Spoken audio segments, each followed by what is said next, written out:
আমার জামাই আমারে বলতেছে, বউ আমার অনেক হালিম খাইতে মন চাইতেছে, তুমি কি আমাকে একটু হালিম রান্না করে খাওয়াবা? তো জামাইয়ের আবদার, কি করা যায়। এই জন্য আমি বললাম ঠিক আছে, ভাইবা নিলাম যে কি করা যায়, তাহলে রেডিমেড হালিম মিক্সটাই নিয়ে আসো, সেটা দিয়ে শর্টকাট রান্না করে দিই। আসসালামু আলাইকুম everyone, welcome to my new another blog. কী অবস্থা, সবাই কেমন আছো? আশা করি সবাই ভালো আছো। সবার জন্য অনেক অনেক দোয়া, আল্লাহ সবাইকে অনেক ভালো রাখুক। এইখানে কি করতেছি দেখো তো, এইখানে হচ্ছে হালিমটা আমি 3 কাপ গরম পানি নিচ্ছি, নিয়ে তারপরে সেই ফুটন্ত গরম পানির মধ্যে হালিম মিক্সের সাথে যে ডালটা থাকে সেই ডালটা আমি এখানে মিক্স করে নিচ্ছি, একদম ভালোভাবে মিক্স করে নিচ্ছি। এটা তুমি যত সুন্দর করে মিক্স করবা আর যতক্ষণ একটু বেশি সময় ভিজায় রাখলে ডালটা অনেক বেশি সুন্দর হয়ে যায়, নরম থাকে, ভালো লাগে। তো দেখো এখানে আমি ঢাকনা দিয়া এই ডালটা প্রায় 20 মিনিটের জন্য রেস্টে রেখে দিলাম। আর এখানে আমি কি করতেছি দেখো, ভয়েস শব্দটা রাখলাম, ভালোই লাগে। বেরেস্তা ভাজতেছি। রান্না করতে গিয়ে আমি বারবার ভাবতেছিলাম আমি অনেক দিন রান্না করি না, তো যদি খারাপ হয়, আমার জামাই এত আশা করে খাইতে চাইছে, বারবার ভাবতেছিলাম আর বলতেছিলাম আল্লাহ ভালো যেন হয়। এইখানে একটা মজার কথা শেয়ার করি। গরুর গোস্ত ছিল, সাথে হাড্ডি মিক্স করা। তো আমি কি করছি, আগে বাহিরে আমার এখানে চুলা আছে, সেখানে আমি গরুর গোস্তটা রান্না করছি, কইরা হাড্ডি তেল এগুলো আলাদা করছি, আর গোস্ত দিয়া লাউ দিয়া রান্না করে দিছি আমার জামাইরে। বুঝোই তো মধ্যবিত্ত, কীভাবে একটারে 2টা করা যায় সেই চিন্তা করি। এদিক দিয়ে দেখো আমি এইভাবে যদি রান্না করা আসলে অনেক শর্টকাট হয়। গোস্তটা তোমরা এইভাবে রান্না করবা, একদম আদা রসুন যেভাবে গরুর গোস্ত রান্না করো সম্পূর্ণ ওই মশলা দিয়ে রান্না করার পর এখানে যে তোমার এই হালিমের মশলাটা দেয়, সেই রাঁধুনি যে মশলাটা দেয় সেই মশলাটা দিয়া সুন্দর করে এখানে আমি কষানোর জন্য ঢাকনা দিয়ে দিছি। তো দেখো অনেকক্ষণ পরে, আমি তো গোশটা যেহেতু আমার আগেই রান্না হয়ে গেছিলো, এই জন্য কিন্তু আমার এখানে সময় কম লাগছে, কিন্তু তোমরা যারা রান্না করবা তাদের তো গোশটাও সাথেই মশলা দিয়ে একবারই রান্না করবা, তো সময় একটু বেশি লাগবে। তো এদিকে দেখো আমি আমার গোশটা যখন খুব সুন্দরভাবে হয়ে গেছে, তখন এদিকে আমি দিয়ে দিছি সেই ভেজানো ডালটা এত নরম হয়ে গেছিলো, আর কালারটা অনেক সুন্দর আসছিল। আমি আমার ঘরের চুলা, এই পাশের চুলাটা দেখতে পারতেছ কেমন এটা নষ্ট, আর এটা ঘরে আমি রান্না করি না, শুধু তিহামনির হালকা পাতলা রান্না করি, তো ভিডিওটা করব এই জন্য ঘরে রান্না করা।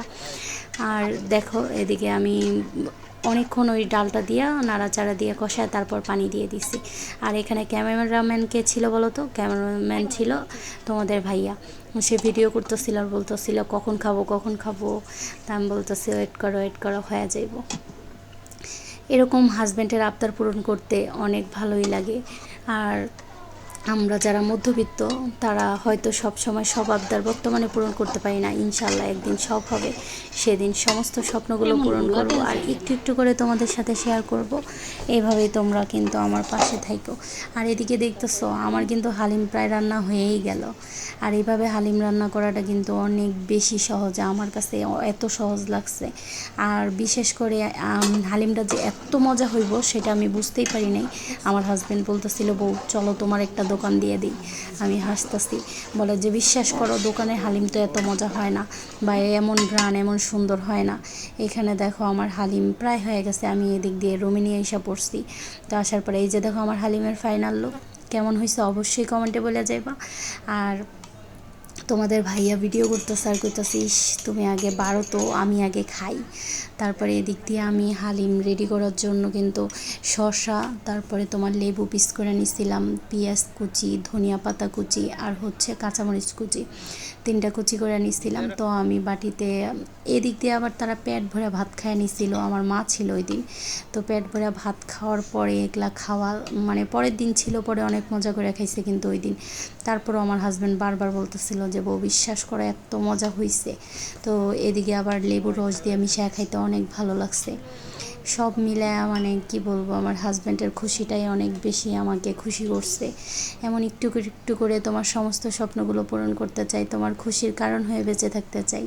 সবাই আমাদের জন্য দোয়া করবা, আমার পাখির জন্য দোয়া করবা, আমার তিহামনির জন্য দোয়া করবা, আমার সমস্ত চাওয়া পাওয়াগুলো যেন পূরণ হয় সেই জন্য দোয়া করবা। স্বপ্ন তো সবারই থাকে তাই না, কারো পূরণ হয় কারো হয় না। আমিও স্বপ্ন দেখতে পছন্দ করি। তো এইভাবে যারা হালিম রান্না করবা, এইভাবে কিন্তু খুব সহজেই হালিমটা রান্না করে ফেলতে পারবা। আর আমার হালিম রান্নাটা কেমন হয়েছে অবশ্যই যারা ফুল ভিডিও দেখবা তারা আমাকে কমেন্টে বলে যাবা। ওরে এদিক দিয়ে কি হয়েছে, আমি ফ্যান অফ করে ভয়েস দিতেছিলাম, আমার দেহামণি উঠে গেছে। তো এই যে দেখো আমি এখানে ধনিয়া পাতা, পেঁয়াজ, কাঁচামরিচ, তারপরে লেবু আমি তাদের দিছি যে যার যার মতো যার যার যতটুকু লাগে অতটুকু দিয়ে চেপড়ায় খাবে। তো সব মিলে অনেক ভালো ছিল এই দিনটা। আর আমার মানে কি বলবো, আমার হাজব্যান্ডের খুশিটাই অনেক বেশি খুশি লাগতেছিল। আমার হাজব্যান্ড বলতেছিল যে দেখো কত মানে দেখতেও সুন্দর হয়েছে আর খাইতেও অনেক ভালো হয়েছে। তো এখানে বলতেছিল দাঁড়াও কভার ফটোর জন্য তোমাকে একটা পিক তুলে দিই। ভিডিওর মাঝখানেই আমি একটা পিক তুলে নিলাম। মানে কি বলবো, আমার হাজব্যান্ড আমার ভিডিও এগুলো করাতে অনেক হেল্প করে। এই যে দেখো সে আমাকে পিক তুলে দিতেছে। সেটা সব মিলে ভিডিওটা তোমাদের কেমন লাগলো অবশ্যই বইলো। আর সবাই আমার পাশে থাইকো, সবাই আমার পেজটা ফলো করে দিও। আল্লাহ হাফেজ।